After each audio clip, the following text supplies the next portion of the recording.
258টা industry বন্ধ হয়ে পড়ে আছে। আইনশৃঙ্খলা পরিস্থিতি ভালো থাকবে কখন? যখন নির্বাচিত সরকার আসবে।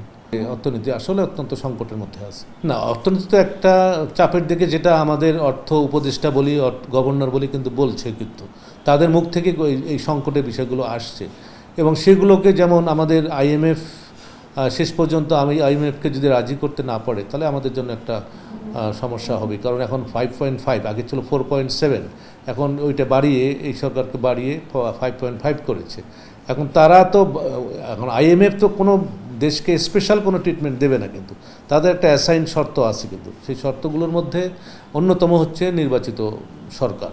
আর দ্বিতীয় হলো যে বাংলাদেশে যেগুলো দিয়েছে শুধু আমাদের রেমিটেন্স ছাড়া, আমাদের মানে রিজার্ভ ছাড়া, রিজার্ভ এবং পাশাপাশি এই মূল্যস্ফীতি কিছুটা ট্রেন্ডটা মানে নিচের দিকে আর কি, এই দুটো ছাড়া কোনো পজিটিভ সিগন্যাল কিন্তু তারা পায়নি।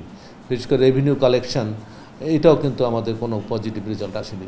এগুলো সব কিছু মিলে IMF কিন্তু তাদের জায়গায় জানিয়ে দিয়েছে যে আমরা এটা ছাড়া করবো না। তা না হলে কিন্তু ব্যাংক বেশ একটা সমস্যা করবে। আরেকটি জিনিস যেটা গত 3 দিন থেকে খুব মানে পত্রপত্রিকা মিডিয়াতে আসছে, যে ডিসেম্বরের দিকে কিন্তু প্রায় 1.5 কোটি লোক খাদ্য ঘাটতির মুখোমুখি হবে।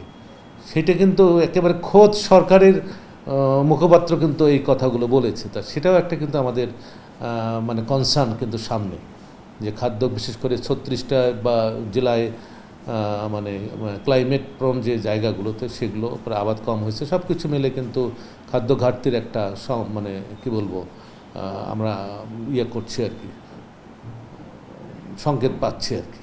না, সঠিকই আমরা যারা অর্থনীতি পড়াই, অর্থনীতি কিছুটা জানি, এটা 1 নম্বর শর্ত হচ্ছে আইনশৃঙ্খলা পরিস্থিতি ভালো থাকতে হবে। আইনশৃঙ্খলা পরিস্থিতি ভালো থাকবে কখন? যখন নির্বাচিত সরকার আসবে। আমরা তো দেখলাম 1 বছর 1.5 বছর দেখলাম, কিন্তু আইনশৃঙ্খলা পরিস্থিতি সেই অবস্থা আসে পারেনি। 258টা ইন্ডাস্ট্রি বন্ধ হয়ে পড়ে আছে, 1,29,000 এরকম একটা ফিগার, কর্মসংস্থান তারা কি বলে ছাঁটাই হয়েছে। তাহলে অর্থনীতি কোন অবস্থায় আছে? আমরা নিজেরা এটা তো বলতেই হয় যে অর্থনীতি আসলে অত্যন্ত সংকটের মধ্যে আছে।